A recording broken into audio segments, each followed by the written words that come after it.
மெரினா மெரினா பீச்சிலேயே இன்றைக்கி இசை வெளியிடுதுங்கிறோம். ரொம்ப சந்தோஷமாக இருக்குது. மெரினாவை பற்றி ஒரு படம் பண்ணியிருக்கான். பசங்க வம்சம் மெரினா 3வது படம்.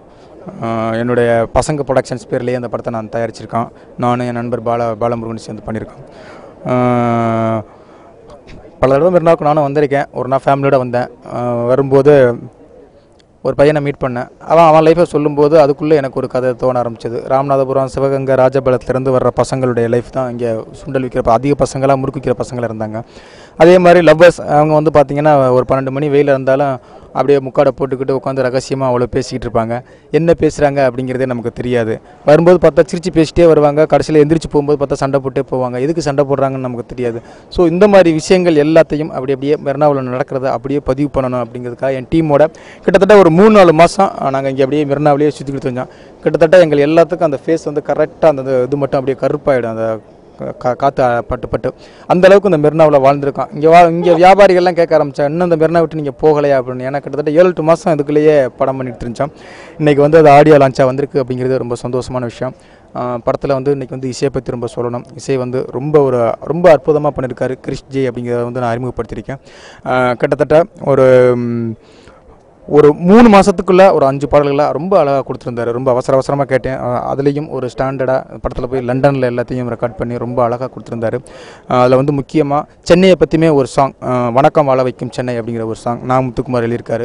சென்னையுடைய உலகம் எப்படிப்பட்ட ஒரு உலகம் அப்படிங்கிறத வந்து இது பண்ணியிருக்கான். அதே மாதிரி யுகபாரதியுடைய 2 குழந்தைகளுடைய உலகம் எப்படி இருக்கும் அப்படிங்கிறத வந்து பதிவு பண்ணியிருக்கான். மெரினா பற்றி மட்டுமே ஒரு சாங் பண்ணியிருக்கான். அப்புறம் வந்து ஒரு சிவகார்த்திகேயன் ஓயாக்கா ஒரு லவ் சாங். அந்த லவ் சாங் வந்து ஃபுல் அண்ட் ஃபுல் காமெடியாகவே ஷூட் பண்ணியிருக்கோம். மெரினாவுக்கு வந்தால் என்ன அப்படின்னா ஒரு பொழுதுபோக்காக தான் மெரினாவுக்கு வருவான். அப்போ இந்த படத்துக்கு வந்தால் என்ன இருக்கும் அப்படின்னா இந்த படமும் ஒரு பொழுதுபோக்காக தான் எடுத்திருக்கான். ஒரே பயணத்தில் 2 அனுபவம் கிடைக்க போகுது. மெரினா பீச்சை வந்தது மாதிரி இருக்கும். இப்போ நீங்கள் லைட் ஹவுஸ்க்கு வந்தீங்க அப்படின்னா லைட் ஹவுஸ் ஏரியா மட்டும் தான் சுற்றி பார்க்க முடியும். ஆனால் மெரினா படத்தை பார்த்தா அப்படின்னா பட்டினம் பக்கத்தில் ஆரம்பித்து லைட் ஹவுஸ், எம்ஜிஆர் சமாதி, அண்ணா சமாதி, ஹார்பர், காசிமேடு வரைக்கும் கடல் சார்ந்த பகுதி எல்லாத்தையும் அப்படியே பதிவு பண்ணியிருக்கான். ஒரு 2 மணி நேரத்தில் ஒரு நல்ல ஒரு என்டர்டெயின்மெண்ட் கொடுத்துருக்குங்கிற நம்பிக்கை இருக்குது. கண்டிப்பாக பாருங்கள், உங்களுக்கு பிடிக்கும். ஹலோ, நான் தான் கிரீஷ், மெரினா படத்தோட மியூசிக் டைரக்டர். இன்றைக்கி மெரினா படத்தோட ஆடியோ லான்ச் மெரினா பீச்சில் நடக்குது. ஒரு அவேர்னஸ் கேம்பெயின் மூலமாக வித்தியாசமாக வந்து பீச்சில் துவங்கி வைக்கிறோம் ஆடியோவை. படத்தோட சாங்ஸ் எல்லாமே ரொம்ப நல்லா வந்திருக்கு. 4 சாங்ஸ் அண்ட் 3 தீம் ட்ராக்ஸ். படத்துக்கு வந்து இந்த 5 கிலோமீட்டர் மெரினா பீச்சோட ஸ்ட்ரெச் தான் படத்தோட களமே. ஸோ ரொம்ப வித்தியாசமான படம், musically as well as visually. And கண்டிப்பாக உங்கள் ஆதரவு எல்லாமே எங்களுக்கு தேவை. So you'll be able to listen to the songs from today and we need your support. Vanakkam Chennai அப்படின்ற சாங்க்கு ஒரு ப்ரொமோ வீடியோ ஷூட் பண்ணியிருக்கோம். அது நீங்கள் யூடியூப்பில் போய் மெரினா சென்னை சாங் அப்படின்னு சர்ச் பண்ணிங்கன்னா கிடைக்கும். பசங்க ப்ரொடக்ஷன்ஸ் ஐடிக்குள்ளே. தேங்க்யூ. இந்தியா கிளிட்ஸ் வியூவர்ஸ் எல்லாருக்கும் என்னோடய வணக்கம். நான் சிவகார்த்திகேயன். அண்ட் இப்போது இங்கே மெரினா படத்தினுடைய ஆடியோ லான்ச்சில் இருக்கோம். ஆடியோ லான்ச் அப்படின்போது எப்போவுமே வந்து ஒரு மேடை போட்டு ஒரு 22 சேர் போட்டு ஒவ்வொருத்தராக வந்து இந்த படத்தை பற்றி நாங்கள் என்ன நினைக்கிறோம் அப்படின்னு சொல்லி ஒரு ஏசி ஹால்குள்ளே பேசுவாங்க. பட் அந்த மாதிரி வைக்கலாம் அப்படின்னு சொல்லி பிளான் பண்ணோம். அதான் வந்து யூஷுவல் ஃபார்மேட், அதான் எல்லோரும் கம்ஃபர்டபுளாக இருக்கும். பட் படம் வந்து மெரினா பீச்சை பற்றி பண்ணிட்டோம், ஒரு மெரினாவை பற்றி முதல் முறையாக அவுட் அண்ட் அவுட் பண்ணியிருக்கோம் அப்படின் போது ஆடியோ லான்ச் இங்கே நடக்கணும் அப்படின்றதான் ஃபீல் பண்ணது. அண்ட் அந்த வகையில் first wishes to Girish ji, Lalgudi ஜெயராமன்ற ஒரு மிகப்பெரிய லெஜெண்டோட சிஷ்யன். அண்ட் அவர் வந்து இந்த படத்தில் மியூசிக் டைரக்டர் அறிமுகமாக நான் எப்படி இதில் நடிக்கிறதுக்கு அறிமுகமாக இருக்கணும் அதே மாதிரி. அண்ட் அவருக்கு எல்லோரும் எங்களுடைய வாழ்த்துக்களை சொல்லிக்கிறோம்.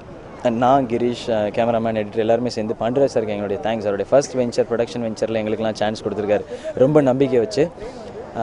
ஸோ இந்த படத்தினுடைய பாட்டு பற்றி சொல்லும்போது முத்துக்குமார் சார், யுகபாரதி சார் அவங்களுடைய வரிகளில் தான் இந்த பாடல்கள் எல்லாமே இருக்குது.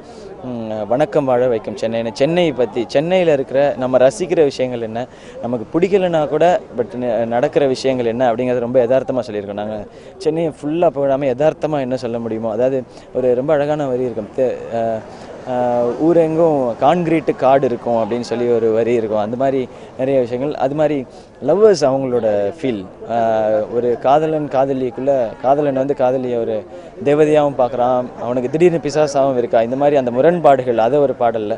சின்ன பசங்களோட ஃப்ரெண்ட்ஷிப், அவங்களுக்குள்ள ஃப்ரெண்ட்ஷிப்பில் என்னெல்லாம் தேடுறாங்க, அந்த ஃப்ரெண்ட்ஷிப்புக்குள்ளே வேதனைகள் ஏற்படும் போது அந்த பெயின் எப்படி இருக்குது, இப்படி ஒவ்வொரு பாடல்களையும் வந்து இந்த படத்தில் இருக்குது. 7 பாடல்கள் இன்ஸ்ட்ருமெண்டல் தீமோட சேர்த்து. ஸோ எல்லாம் உங்களுக்கு பிடிக்கும்ன்ற நம்பிக்கையோடு நாங்கள் இருக்கோம். அண்ட் டெஃபினட்டாக இந்த படம் வந்து ஒருத்தரை சார்ந்தோ இல்லை ஒரே ஒருத்தரை சுற்றி வர கதையாகவோ இருக்காது. களம் அப்படின்றது இந்த மெரினா பீச்சை நீங்கள் ஒரு சுற்றுலாத்தலமாக பார்த்துருக்கலாம், ஒரு விளையாடுற இடம் இல்லை வேடிக்கை பார்க்குற இடமா பார்த்துருக்கலாம். அண்ட் ஒரு நிறைய நல்ல கதாபாத்திரங்களோட வாழ்க்கையை இந்த படத்தில் ஒன்று கொடுத்துருக்கோம் மெரினாவா. ஸோ சீக்கிரமே தேட்டரில் பாருங்கள் and do support us. Thank you IndiaGlitz. எல்லாருக்கும் வணக்கம். நான் உங்கள் ஓவியா. ஒரு 6-7 months கழிச்சு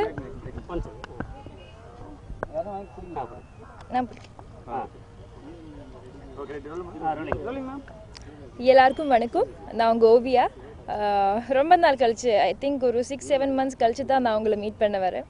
ஸோ 2012 வந்து என்னோடய ஃபர்ஸ்ட் மூவி மரீனா ஆடியோ லான்ச்சில் தான் நான் இங்கே ஃபங்க்ஷனில் தான் இருக்கேங்க. ரொம்ப சந்தோஷமாக இருக்குது. ஏன்னா ஃபர்ஸ்ட் மூவியே நான் அந்த களவாணி படம் பண்ணிகிட்டு இருக்கும்போதே பசங்க படம் பார்த்துருச்சு. ஸோ அந்த டைமில் எனக்கு பாண்டிராஜ் சார் கூட ஒர்க் பண்ணணும் ரொம்ப ஆசையாக இருந்தது.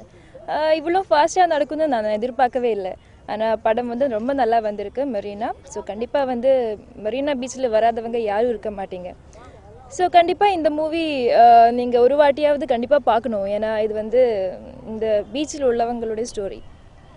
என்னோட கேரக்டர் பேர் சொப்ன சுந்தரி.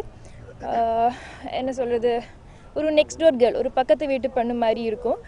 சும்மா பீச்சில் வந்து சுற்றி பார்த்து லவர் கூட இருக்கணும் ஒரு கேரக்டர் என்னோட. ரொம்ப நல்லா எடுத்திருக்கீங்க. எனக்கு ரொம்ப சந்தோஷமாக இருக்குது அவங்க கூட ஒர்க் பண்ணதில். அண்ட் இந்த டீம் வந்து ஒரு டீம் ஒர்க் இது. ஏன்னா எல்லோரும் ரொம்ப ஹார்ட் ஒர்க் பண்ணி ரொம்ப கஷ்டப்பட்டுருக்கேங்க இந்த மூவி எடுக்கிறதுக்கு. கண்டிப்பாக அதோட ரிசல்ட் கிடைக்கணும். நீங்கள் எல்லாம் பார்க்கணும், சப்போர்ட் பண்ணணும். இனியும் வந்து ஒரு 4-5 மூவிஸ் வந்து ரிலீஸ் பண்ண போகிறீங்க. ஸோ அந்த மூவிஸ் எல்லோரும் பாருங்கள், ப்ளஸ் பண்ணுங்கள். Thank you so much.